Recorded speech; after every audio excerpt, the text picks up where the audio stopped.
il n'en a toujours pas. Si, comme moi, vous n'avez plus la flexibilité des beaux jours, qui vous permettait d'embarquer dans votre kayak à partir de votre quai, malgré la bonne technique, ou si tout simplement vous n'avez pas de quai, voici l'alternative. Voilà. Il s'agit de construire un rectangle dans un rectangle. Le rectangle plus gros que vous ne voyez pas là où il y a le X, va vous permettre une certaine stabilité. La mauvaise nouvelle n'est pas disponible chez aucun détaillant. La bonne nouvelle, c'est que je vais vous montrer comment faire. D'accord? Alors, restez avec moi, je vais vous montrer ça. Là, je remets le kayak sur le support de kayak.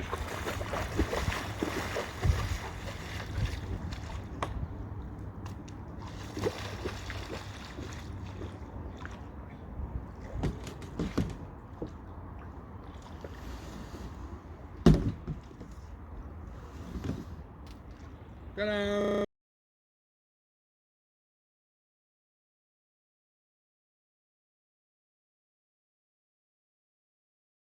Voilà le matériel dont vous aurez besoin.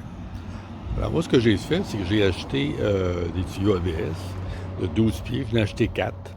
Et je les ai coupés selon les dimensions que j'avais besoin.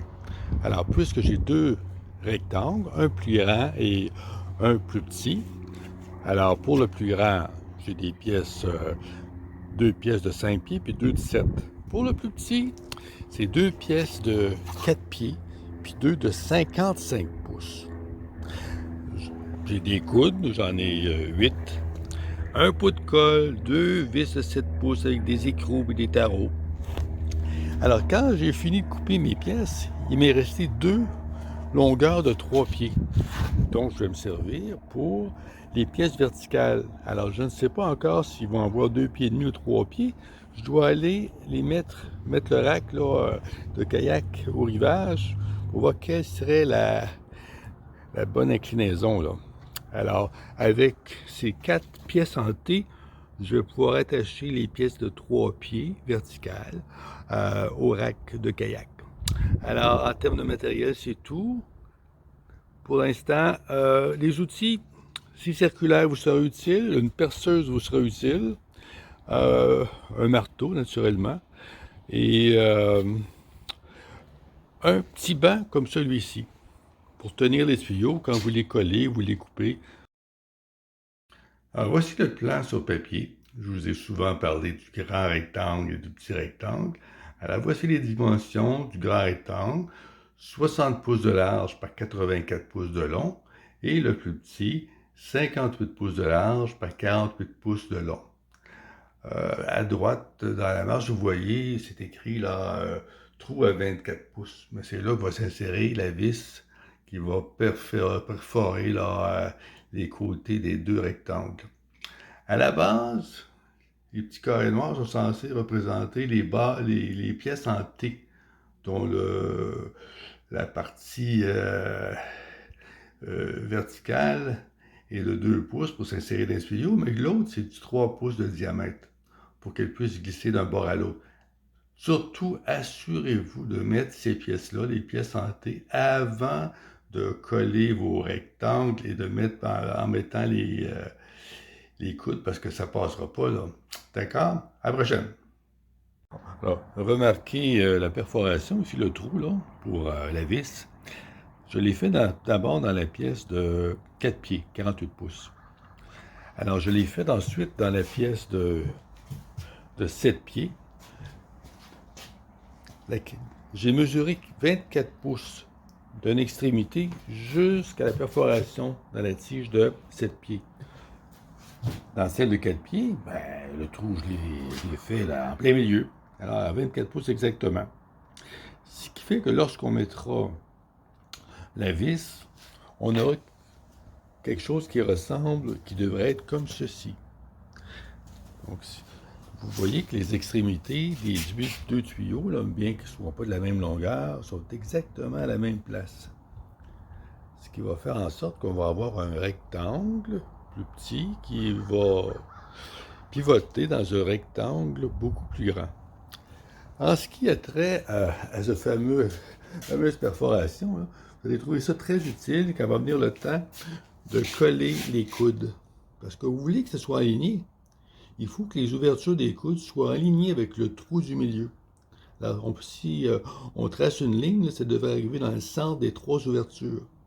En autre mot, si on sert l'exemple de l'horloge, les 3 ouvertures devraient être à midi. Si vous avez une ouverture à midi et demi, puis l'autre à 11h30, vous ne pourrez pas former un rectangle qui pourrait être déposé. J'ai percé le tuyau ABS de 84 pouces et le tuyau ABS de 48 pouces de bord en bord, de façon égale.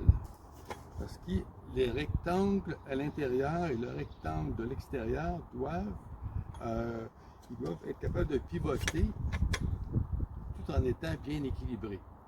J'utilise ici une vis galvanisée, des boulons galvanisés, des écrous galvanisés, parce que ça résiste plus à la rouille, surtout que le rack de kayak va être à l'eau. Alors, ça va de soi. D'accord? Alors, assurez-vous de faire la même chose de l'autre côté pour faire en sorte que le rectangle du milieu va bien pivoter avec le rectangle de l'extérieur. D'accord? C'est une bonne idée d'assembler avant de coller, juste pour s'assurer que tout est bien coupé selon les mesures, puis que ça va rentrer un dans l'autre. Donc fondamentalement, ce qu'on a ici, c'est un rectangle qui s'insère à l'intérieur d'un rectangle plus grand. Alors les tiges verticales derrière, vous verrez tantôt, là, c'est pour former le fameux X.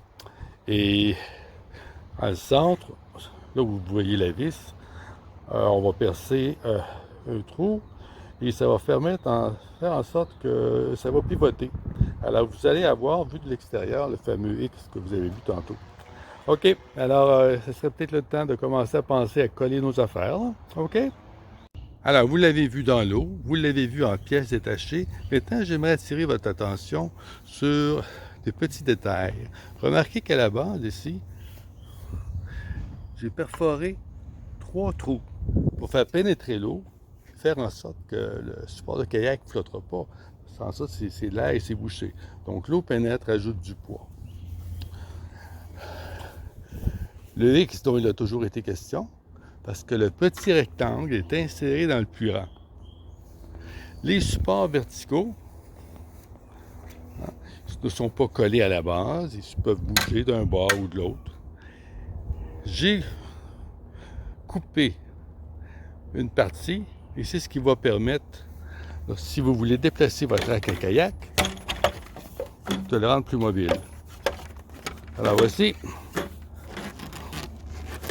on est prêt en le pliant, comme ça, à l'amener plus facilement au rivage et ce qui complète notre tour d'horizon maintenant. Alors tout ce qu'il vous reste à faire, c'est suivre les instructions et c'est relativement facile à assembler.